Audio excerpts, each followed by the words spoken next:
Mesdames et messieurs, bonsoir. Nous sommes samedi 29 août à la 1 de ce 20h. Le Premier ministre Ahmed Bakayoko poursuit sa tournée de sensibilisation à la paix et à la cohésion. Il est sur le terrain depuis jeudi. Après Bonoa, Gagnoa Divo, le chef du gouvernement ivoirien, a mis le cap au sud d'Aoukro ce samedi dans la région du Oufou. Ahmed Bakayoko a échangé avec les populations. Il appelle à l'unité et au vivre ensemble. Du 9 au 12 septembre prochain, le chef de l'État, Alassane Ouattara, effectuera une visite d'État dans le Moronou, dans les départements de Mbato et de Haraleur est au préparatif. L'inspecteur général d'État, Théophile Awandoli, sonne la mobilisation et engage les populations à prendre toute leur place durant cette visite. Elle était une source d'inspiration pour de nombreux chansonniers. Kouadio Amenant Thérèse, connu sous le nom de Ala Thérèse, a été inhumée aujourd'hui, samedi 29 août, à Bofia, son village natal, dans le département de Toumoudi. Ala Thérèse, chanteuse tradi moderne baoulou, est décédée le 19 janvier dernier. Au Mali, la junte militaire reporte sa rencontre sur la future transition. Elle avait prévu de se réunir ce samedi au lendemain de la visioconférence des chefs d'État de la CEDEAO qui ont exigé que les militaires rendent immédiatement le pouvoir aux civils en lançant un processus de transition d'1 an maximum. Soyez les bienvenus sur RT1.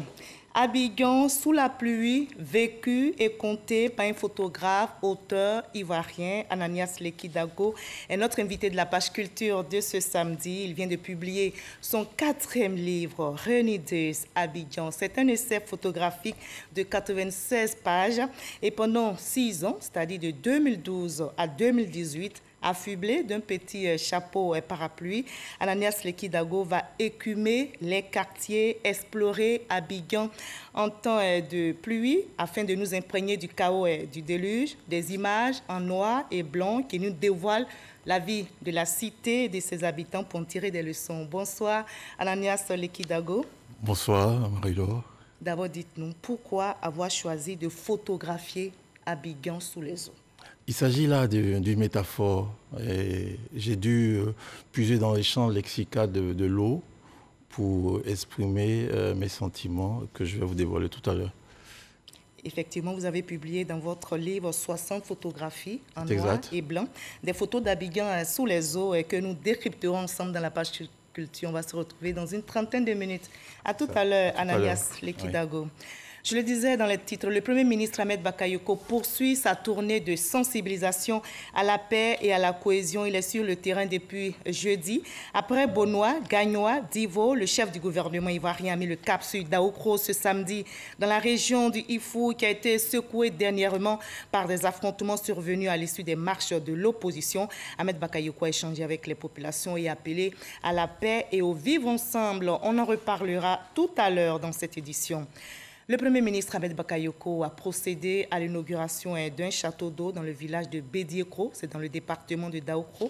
Ce château construit à 265 millions de francs CFA va permettre aux populations de Bédiékro, Akakro, Aguékro et Martinkro de disposer en permanence d'eau potable.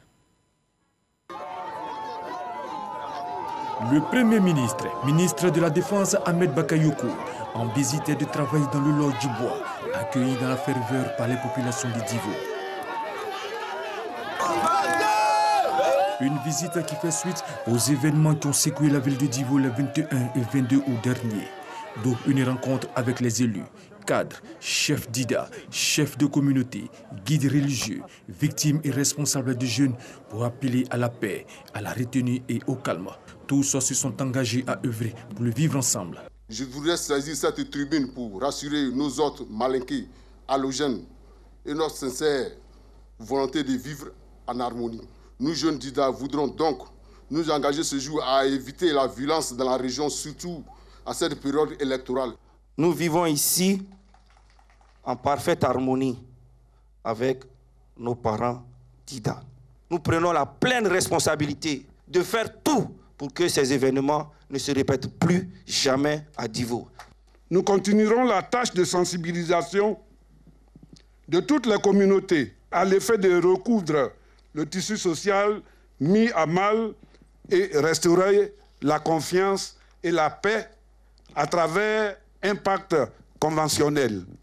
Ce que les élus et cadres souhaitent, c'est la paix dans le Lodjibois. À cet effet, des actions seront menées. Les cadres que nous sommes, les élus que nous sommes, les jeunes que nous sommes, les femmes que nous sommes, nous nous mettrons en rang serré pour que la paix revienne définitivement dans cette région. Monsieur le Premier ministre, dites au président Alassane, oui, que la vie a repris. Le vivre ensemble est revenu. Voilà, c'est tout ce que je peux dire. Je ne suis qu'heureux et nous prions pour que cela puisse continuer. Nous allons continuer de prendre nos bâtons de pèlerin pour parler aux uns et aux autres sans parti pris. Car sans la paix, il n'y a pas de développement. Nous voulons le développement pour Divo. Nous voulons appeler tous nos compatriotes, en tout cas tous nos amis, tous nos frères, n'est-ce pas, de Divo, du Lodjibois, de Lakota, de Iré, de Djitri, n'est-ce pas, à cultiver, n'est-ce pas, la notion de paix et de tolérance. Le Premier ministre Ahmed Bakayoko a exprimé la compassion et la solidarité du gouvernement au peuple d'Ida, Godié et Malinké. Il a invité la population à bannir la violence et à œuvrer pour le développement de leur région. Ce que je veux dire ici aux jeunes, apprenez à vous exprimer en politique en respectant les règles du jeu. Si dans toute la Côte d'Ivoire, chacun doit se lever pour dire que moi, je vais tout bloquer, je vais m'opposer au choix des autres, alors que j'ai la possibilité de faire campagne pour mon candidat. On rentre dans des conflits et qui après débouchent sur des grandes incompréhensions qui nous entraînent dans ce qu'on a connu des conflits communautaires. Mais quand on atteint ce degré de rupture, de conflits intercommunautaires, là ça devient très grave parce qu'on touche aux fondamentaux du pays. Dites non à la violence. Aujourd'hui, ce qui compte, c'est le développement. Qu'on sorte de la pauvreté. Et c'est l'ambition que porte le président Ouattara avec son gouvernement. Donc, mes chers parents, mes chers frères, je suis venu ici pour vous dire, restez en paix, que personne ne vienne vous déranger. Le Premier ministre, ministre de la Défense, Ahmed Bakayoko, a par ailleurs invité les populations du Lodjibois à se concentrer sur des projets de leur autonomisation que le gouvernement va soutenir. Voilà, c'était la visite du Premier ministre Ahmed Bakayoko dans le Lodjibois, précisément à Divo, où il a appelé à la paix et au vivre ensemble. Le Premier ministre Ahmed Bakayoko, justement, qui poursuit sa tournée de sensibilisation à la paix et à la cohésion. Il est sur le terrain, je l'ai rappelé depuis jeudi, après Benoît Gagnon à Divo, le chef du gouvernement ivoirien a mis le cap sur Daoukro ce samedi. Alexis Ouedraogo pour le reportage. Pour la dernière étape de sa tournée pour apaiser les tensions éclatées ces dernières semaines dans le pays, le chef du gouvernement était ce samedi dans la capitale de l'Ifou. La ville de Daoukro a connu de vifs incidents qui ont occasionné des pertes en vie humaine, plusieurs blessés et de nombreux dégâts matériels. Première étape donc de cette journée, une rencontre avec le préfet, les élus et forces de défense et de sécurité sur l'évolution de la situation. Autre lieu, la cour royale. Ahmed Bakayoko n'a pas manqué de présenter ses civilités à la cour du roi de Daoukro, plaidant pour son appui au maintien d'un climat apaisé. C'est à la mi-journée qu'Ahmed Bakayoko est accueilli à la préfecture de Daoukro. Tour à tour, chef traditionnel et représentant des jeunes parlent à cœur ouvert. Ce qui est arrivé à Daoukro, vraiment, ça ne nous honore pas. Il ne faudrait plus que ça arrive à Daoukro. La violence ne peut pas nous arranger. Nous avons intérêt à renouer le tissu social et le vivre ensemble qui était entre nos parents, à refaire renaître ça pour qu'on puisse aller de l'avant. Pour le Premier ministre, il est indispensable de faire taire la division. Ce qui s'est passé à Daoukro ne doit plus jamais se reproduire à Daoukro. Tout simplement parce que Daoukro, c'est chez le président Henri Konan Bédié. Daoukro ne peut pas être le théâtre de conflits communautaires. Ce n'est pas possible.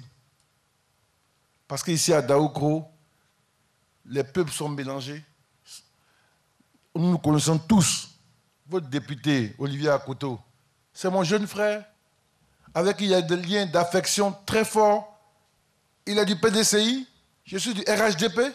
Mais alors pourquoi, lui et moi, on doit gâter ce qui est entre nous? Pour quelle raison? Le président Adam Scolia, c'est mon frère, son épouse Lucette, la fille du président Bédié. Mais c'est mon amie depuis, ma soeur depuis au moins 30 ans. Quand j'étais étudiant, je dormais chez elle à Saint-Maurice, en France, des week-ends. Mais comment on va faire? On a qu'à dire qu'on est fâché à cause de la politique. Mais il ne faut pas tout. La politique n'est pas tout. Ahmed Bakayoko invite les populations à avoir une vision de développement. Il y a eu 4 morts, 4 jeunes dont l'avenir est brisé. Les parents ne les verront plus. 172 blessés. Je vous en prie, chers jeunes, ne gaspillez pas votre énergie, ne gaspillez pas votre avenir dans des conflits à cause de la politique. Parce que cette situation-là, le temps et l'histoire nous l'a montré, elle passe, elle passera. Mais quand elle passe, on les voit s'embrasser. Toi qui as été battu en guerre, tu as mis tous les combats, les enfants, ils se sont battus, blessés, ils sont morts. Toi, tu es comment maintenant? Il faut revenir à nos fondamentaux, de vivre ensemble dans la paix pour le développement. Le Premier ministre a regagné Abidjan au terme de cette rencontre. Et le Premier ministre Ahmed Bakayoko a procédé à l'inauguration d'un château d'eau dans le village de Bédié-Kro, dans le département de Daoukro. Ce château est construit à 265 millions de francs CFA, va permettre aux populations de Bédié-Kro, Akakro, Agué-Kro et Martin-Kro de disposer en permanence d'eau potable. Le Premier ministre ivoirien a souligné que le gouvernement va poursuivre ce type d'action afin de permettre à l'ensemble de la population ivoirienne d'avoir un mieux-être. Ahmed Bakayoko a profité de l'occasion pour inviter les populations à cultiver la cohésion sociale et la paix afin de garantir la stabilité. Il a ajouté que le jeu politique ne doit être entaché de violence. L'appel à la paix et au vivre ensemble est aussi lancé dans la région du Boclé où des incidents sont survenus malheureusement ce samedi. Des individus non encore identifiés ont mis le feu à la préfecture et à la mairie de Fresco. Des bureaux sont partis en fumée. Le ministre Philippe Légré, président du conseil régional du Boclé, s'est rendu sur les lieux et a rencontré les populations pour appeler au calme et à la paix. Sam Kona. Des fauteuils de bureaux calcinés par les flammes. Des documents administratifs partis en fumée. C'est le bilan de l'incendie qui a ravagé les bureaux du deuxième adjoint au maire et du préfet du département de Fresco. Un incendie perpétré par des manifestants se réclamant de l'opposition. Je suis chez moi, on m'appelle pour me dire que la préfecture a pris feu. Et donc les registres, un certain nombre de documents étaient partis en fumée. Et la même chose au bureau du chef de cabinet. Par la fenêtre, ils ont balancé des cocktails Molotov et donc tout ce qui était ici a pris feu. J'ai constaté que mon bureau a été brûlé. Et juste derrière nous, les chaises qui sont là ont aussi été brûlées. Le ministre Philippe Légré, président du conseil régional du Boclé, s'est aussitôt rendu sur les lieux pour faire le constat et rencontrer les populations afin de faire le point de la situation et appeler au calme et à la paix. Nous sommes venus pour dire à nos parents de regarder l'essentiel et d'éviter d'écouter ces personnes qui n'ont rien à apporter comme solution et qui, ma foi, n'ont que dans la tête la destruction. Aujourd'hui, nous sommes dans une dynamique de développement avec le président Ouattara. Alors, c'était pour leur dire de suivre réellement celui qui peut nous apporter leur développement. On demande à nos enfants d'apporter la paix. Pourquoi la paix? Parce que le développement est déjà dans nos mains. On peut revendiquer, mais une manière de revendiquer. Donc c'est dans ce sens-là, je voudrais appeler tous les chefs de village à agir dans ce sens-là pour sensibiliser la jeunesse. Après ces incidents, la vie a repris son cours normal à Fresco. Et la Côte d'Ivoire, qui aspire à la paix, reste mobilisée au plan sanitaire contre le coronavirus. Le pays mise sur la sensibilisation pour stopper la pandémie.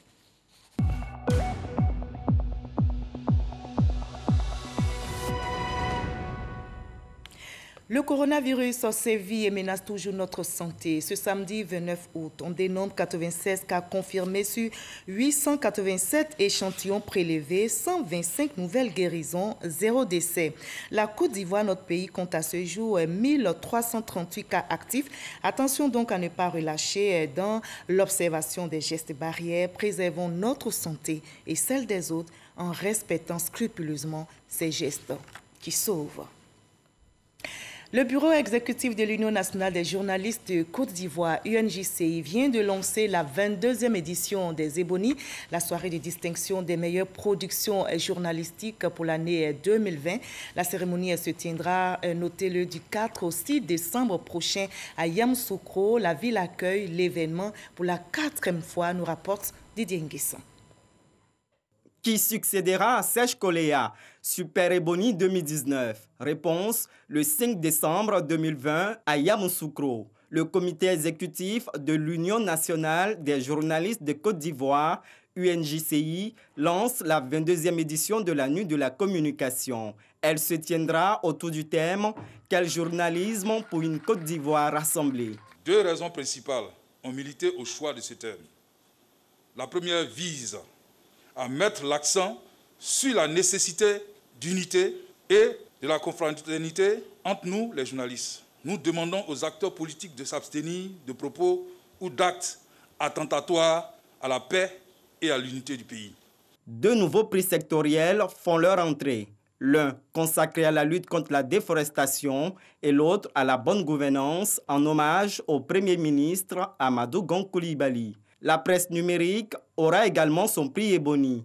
Quant au jury, il s'ouvre cette année au monde universitaire avec un enseignant-chercheur qui y siège, de même qu'un représentant des partenaires.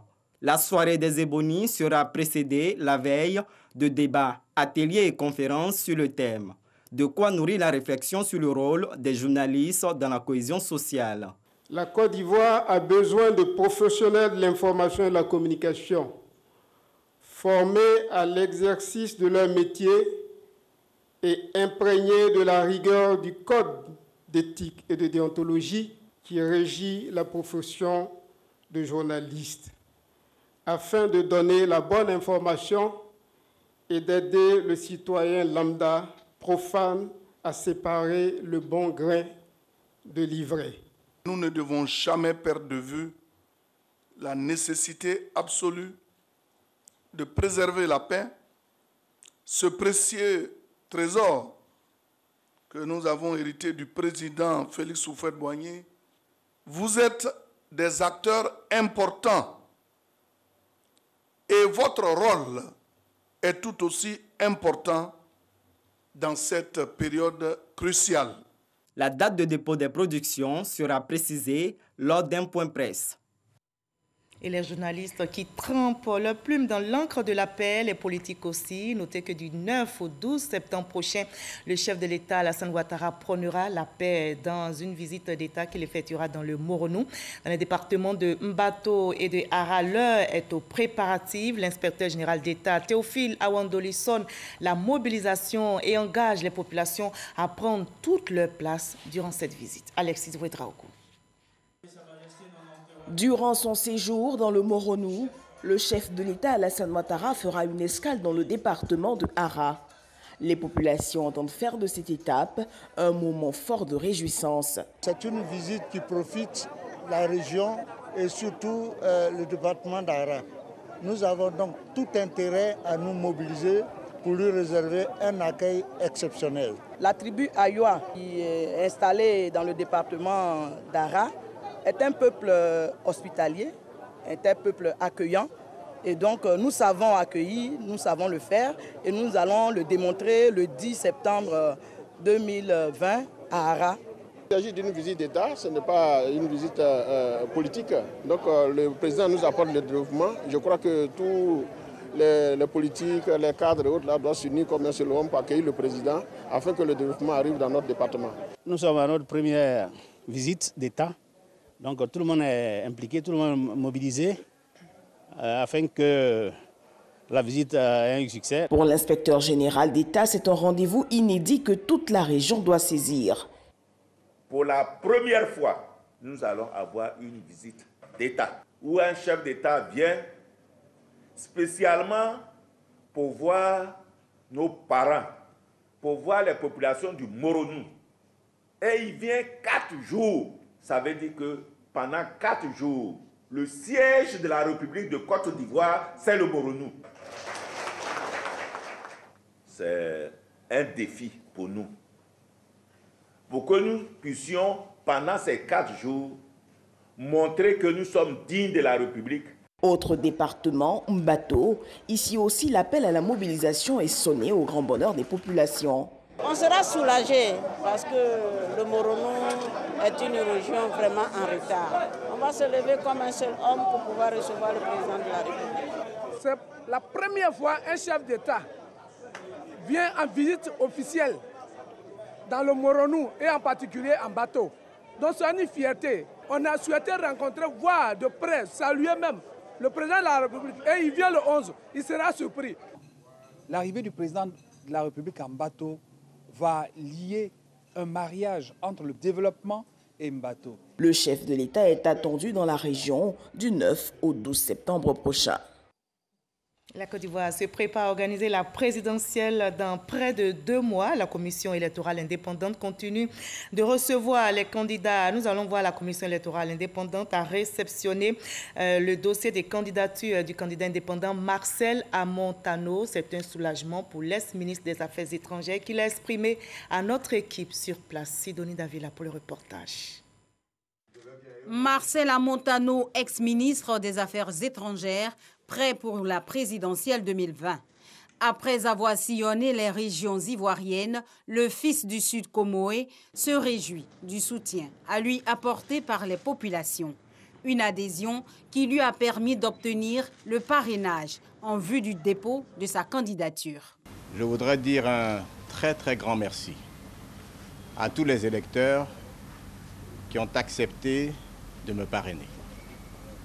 C'est pour moi un motif d'encouragement et je les en remercie parce que c'est grâce à eux que je suis ici aujourd'hui.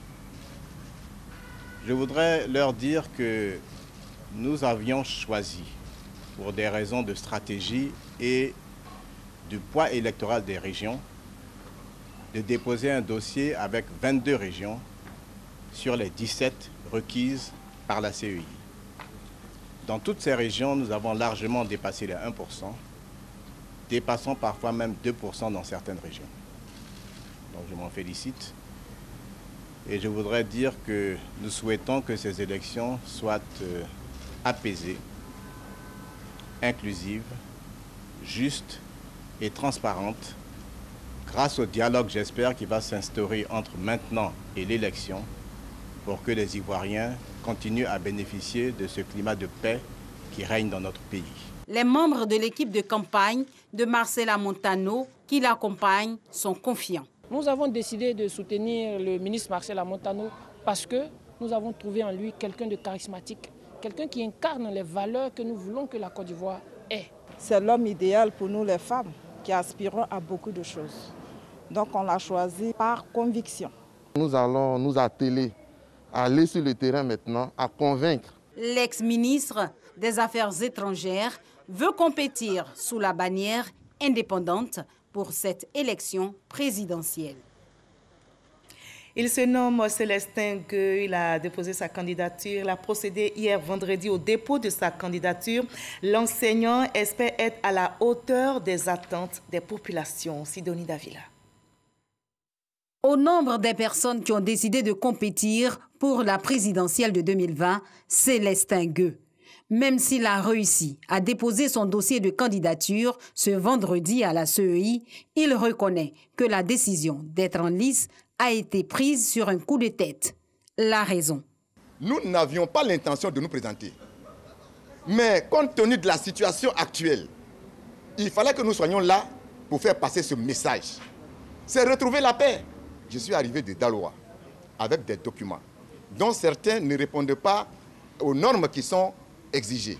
On peut les avoir. Je vous informe que je suis enseignant et qu'il me suffit d'un petit coup de téléphone quelque part dans une région pour que mes collègues se mettent à la tâche. Tout ce qu'on me demande, je peux fournir. Célestin Gueux est professeur de lycée. Il enseigne la physique-chimie à Daloa. Le dépôt de candidature débuté le 16 juillet dernier à la CEI prend fin le 31 août prochain. Lui aussi était de ceux qui ont déposé leur dossier à Ouastalone. Ce samedi, son dossier a été réceptionné par la commission électorale indépendante. On retrouve Sidonie Davila pour le reportage. Loin de son pays en ce moment, Ouastalone s'est fait représenter par Ahmed Oulaï Derbi pour le dépôt de son dossier de candidature. Une démarche qui répond au besoin de rassembler tous les Ivoiriens. Ouastalone connaît très bien les aspirations de son peuple. Jeune patriote, il a sillonné la Côte d'Ivoire et il a la Côte d'Ivoire dans son sang. C'est pour ça qu'il se donne, pour que le 31 octobre, il puisse donner un nouveau visage à la Côte d'Ivoire. Pour cette élection présidentielle, le jeune patriote Ouastalone, qui est en tournée à l'extérieur, selon son représentant, aspire à des élections apaisées. Économiste de formation, agent de mairie, Gourou Diallo, Claude François du Parti des Verts, le PCI, Parti écologique de Côte d'Ivoire, était au rendez-vous ce samedi pour le dépôt de sa candidature à la commission électorale indépendante. Sidonie Davila. Le Parti écologique de Côte d'Ivoire, PCI, lutte non seulement pour une économie verte, mais aussi pour être sur la liste officielle des candidats à la présidentielle de 2020. Bordereau de réception en main, une preuve de la réception du dossier de candidature de François-Claude Gourou, le choix du PCI. Merci donc à toutes ces personnes qui nous ont fait confiance à travers le parrainage dans les différentes régions de Côte d'Ivoire, qui ont compris le sens fondamental aujourd'hui d'un changement concernant la politique environnementale en Côte d'Ivoire. Mais au-delà des salutations, nous disons que nous sommes la candidature du vrai changement en Côte d'Ivoire. Nous sommes la candidature qui véritablement veut mettre au cœur de la gestion gouvernementale ici en Côte d'Ivoire la question environnementale. Nous sommes cette candidature qui veut promouvoir les énergies renouvelables en Côte d'Ivoire.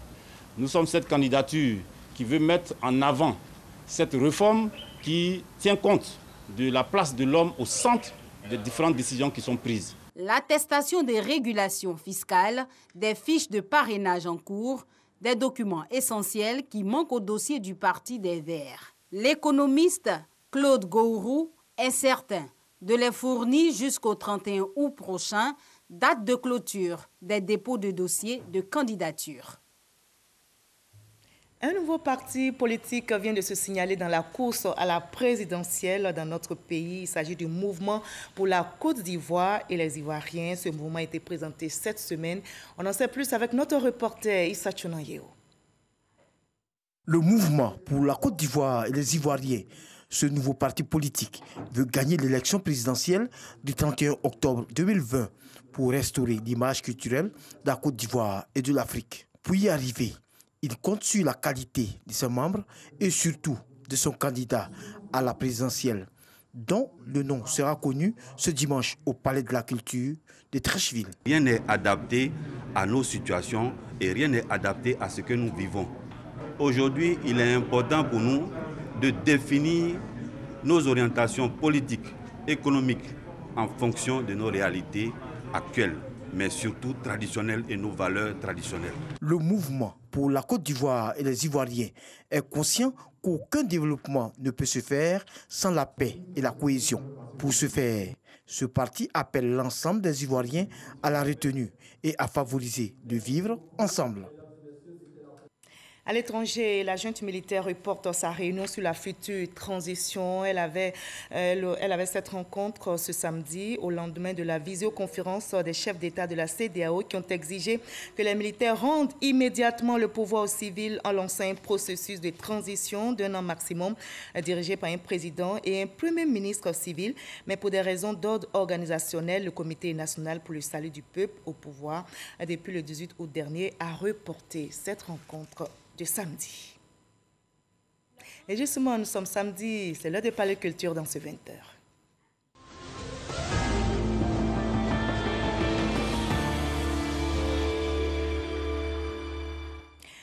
Elle était une source d'inspiration pour de nombreux chansonniers. Quadio amenant Thérèse, connue sous le nom de Alla Thérèse, a été inhumée ce samedi 29 août 2020 à Bofia, son village natal, dans le département de Toumoudi. Alla Thérèse, chanteuse tradi moderne baoulé, est décédée, je rappelle, le 19 janvier dernier. Voilà, elle était donc source d'inspiration pour nombre de chansonniers et même des personnalités politiques qui lui rendent hommage. Au nombre de ses admirateurs, la ministre de la Culture et de la Francophonie, Raymonde Goudou Kofi, qui a côtoyé Alla Thérèse. Elle nous raconte ici les différentes dimensions de l'artiste. On en sait plus avec Franck Quadio. C'est une chose qu'ils n'étaient pas nombreux à appréhender. L'engagement de la chanteuse tradimoderne Alla Thérèse ne date pas d'aujourd'hui. Elle avait des thèmes extrêmement importants, des thèmes de rassemblement, mais elle a également inspiré beaucoup de jeunes chanteurs traditionnels. Un autre aspect de la vie de la regrettée Alla Thérèse relevé par la ministre de la Culture et de la Francophonie. Raymonde Goudou Kofi fait partie de ces privilégiés qui ont longtemps côtoyé celle que l'on appelait délicieusement la cantatrice aux pieds nus. Pieds nus, toujours en pagne baoulée, avec ses nattes spéciales.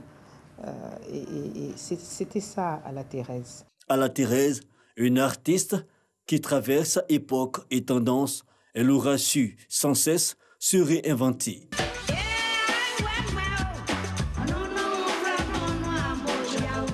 La nation aura su se mobiliser jusqu'au dernier moment pour elle. Elle a été distinguée dans le mérite national. Elle a reçu, elle a eu droit à une maison qui se trouve donc au centre-ville de Toumoudi. Même à Toumoudi, nous avons le foyer. Le foyer de Toumoudi porte le nom de foyer Alla Thérèse. Et puis, le 6 décembre 2019, le président de la République lui a offert un véhicule.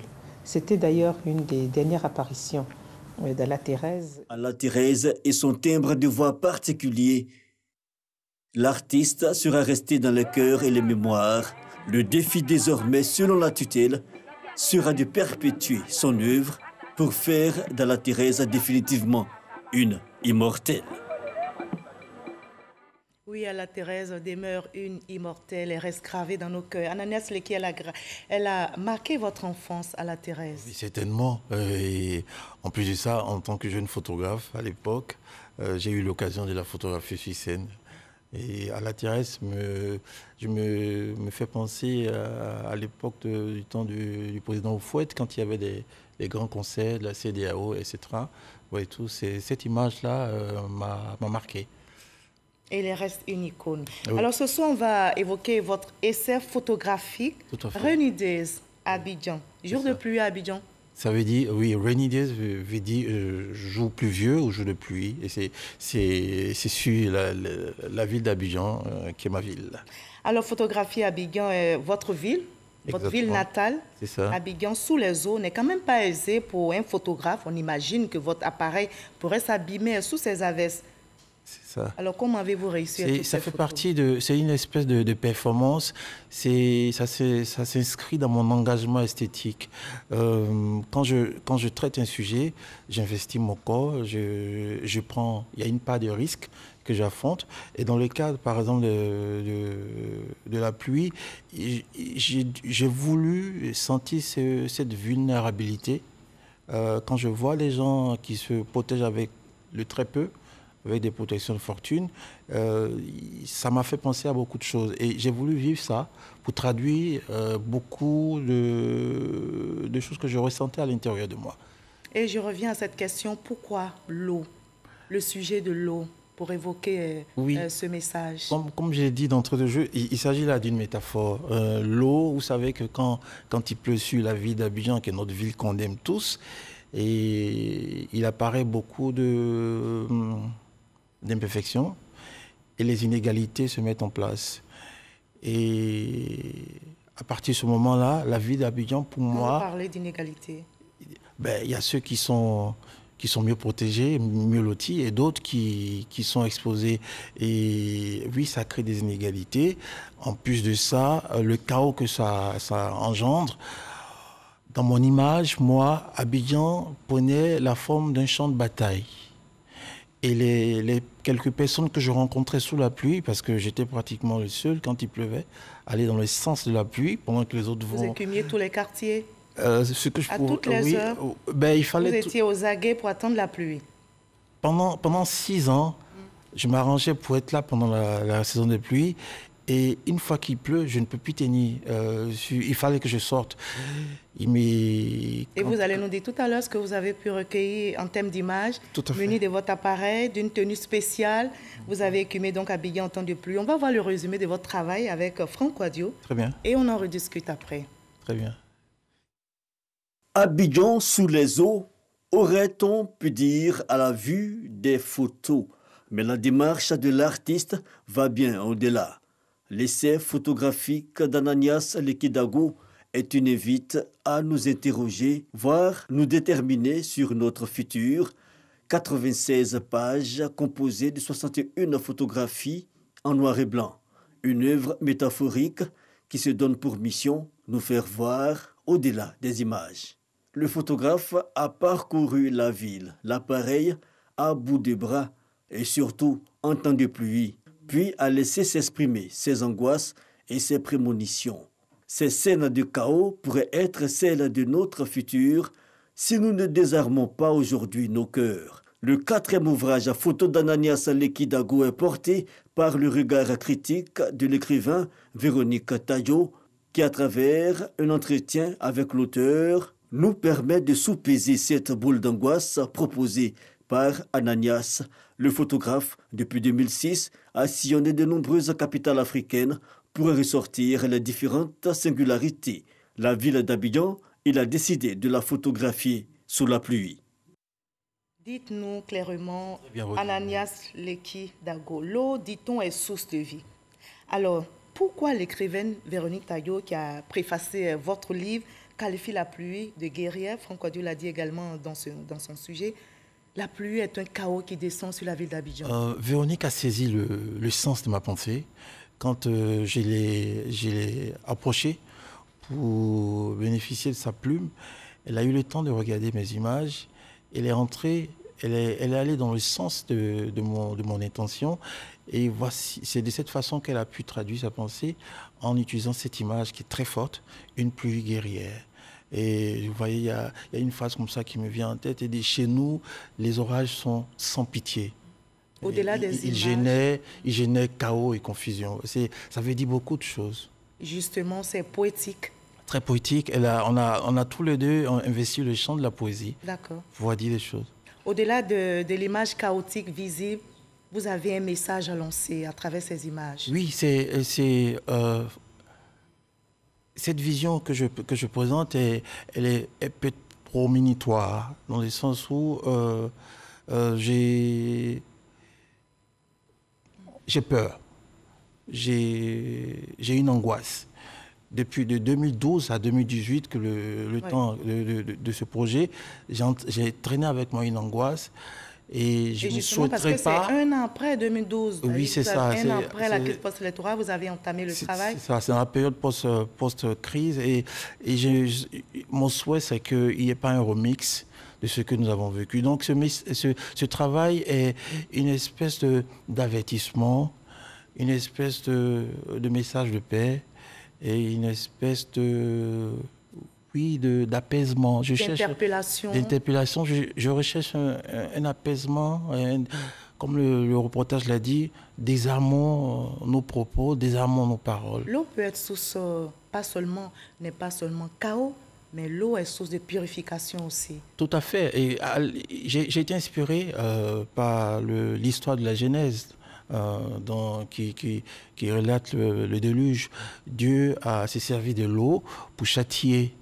Et effectivement, l'eau, à certains endroits, peut servir d'élément de châtiment, mais aussi de purification. À la fois, Dieu a châtié, mais il a aussi purifié. Nous, pouvons faire de cette expérience qui est passée une purification que nous avons déjà, 2011. une purification que nous avons déjà eue. Et si on répète encore, il ne s'agira plus de purification, ce sera maintenant le feu. Et ce sera grave. Et ça me fait penser à l'œuvre de Baldwin qui dit « The fire next time ».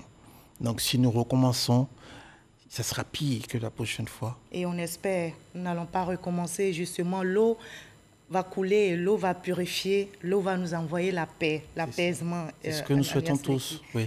Alors, la plupart du temps, est-ce que Ananias Lekki, vous êtes engagé? Et dans quelle mesure? Oui, comme j'ai dit tout à l'heure, oui, il y a un engagement dans mon travail, et cet engagement se situe au niveau de l'esthétique.